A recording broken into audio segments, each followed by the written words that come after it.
depending who you are, you have different opinions on what might constitute someone who is rich or who is wealthy. The person that I will be referring to in this video, I can assure you will meet your definition for a rich or wealthy person.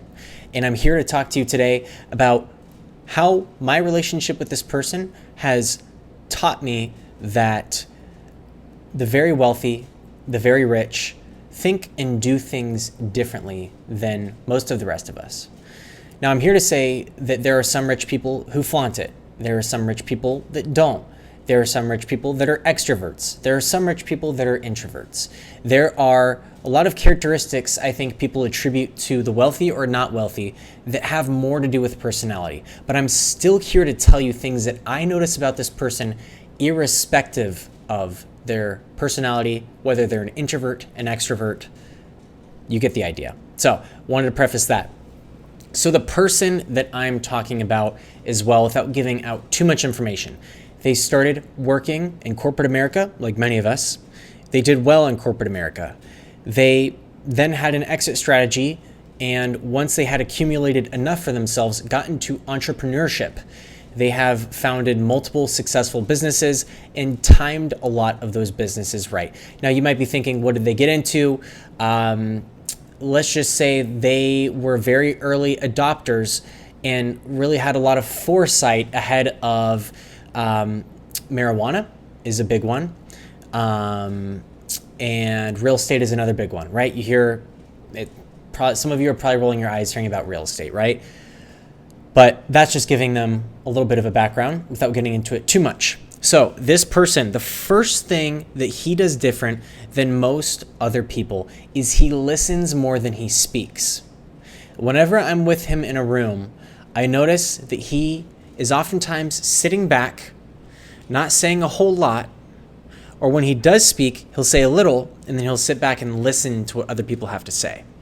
Now, I think it's a misconception and something that surprised me that being so well off and being so highly respected, being a multi-company entrepreneur and being worth tens of millions of dollars, that this person would take over a room, be authoritative, tell other people they're wrong all the time.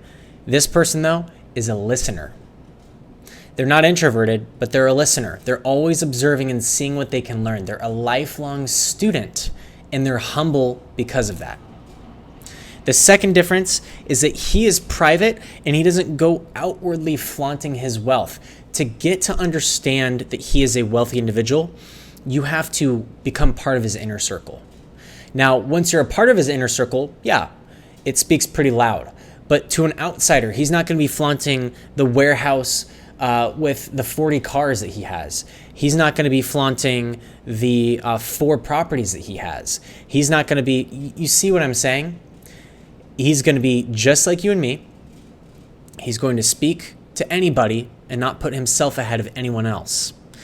So he's reserved with how flaunting he is. And it's a misconception that a lot of us see these Hollywood actors and actresses and famous people that are trying to constantly one-up each other. That's part of the culture, but chances are there's someone in your life that you wouldn't think that is super well off that is a multimillionaire. Next one is he stays busy and surrounds himself with younger people to keep himself mentally stoked. He's at retirement age, but he's not retired. He continues to work even though he doesn't necessarily have to. He stays involved in the community even though he can withdraw and live on, his assets for the rest of his life. In fact, he can support many generations to come. So he didn't stop working the second that he could. He left corporate America years ago, sure, but he's still very invested in his businesses as well as other people's. Okay.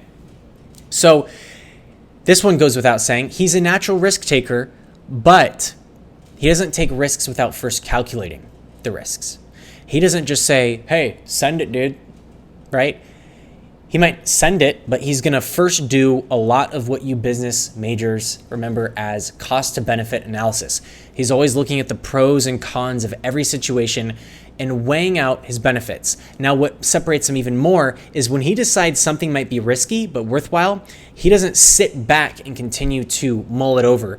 He makes a move. He takes action. Taking action is the step that separates him from most other people. Okay? So, to bust this rumor, at least with this individual, he is not stingy, he is not spendy, and he's not just a giver. He's all three of those. I was out with him and we were eating a steak dinner, and he saw the price of a steak and he couldn't believe it. Even though he could, that's a drop in the bucket for him. He still thought it was such a ripoff that he was not willing to go forth and purchase that steak. That kind of surprised me because I was thinking of purchasing that steak, and we're not even in the same conversation. Let's just put it that way. So, but he has a warehouse full of exotic cars, so he's very spendy.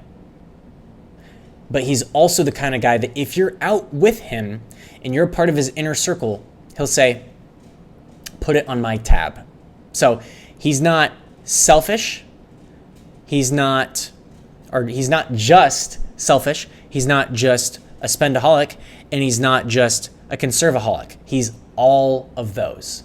You can say, well, yeah, of course, that's because he's earned the right to do all of those. But that's how he's even been. And he grew up in a poor household, which probably doesn't surprise you because a lot of self-made people are from poor backgrounds. That's all I have for you for today. If you like this video, please subscribe, comment, like. Let me know future video topics, and I'll cover them. Thanks. Bye for now.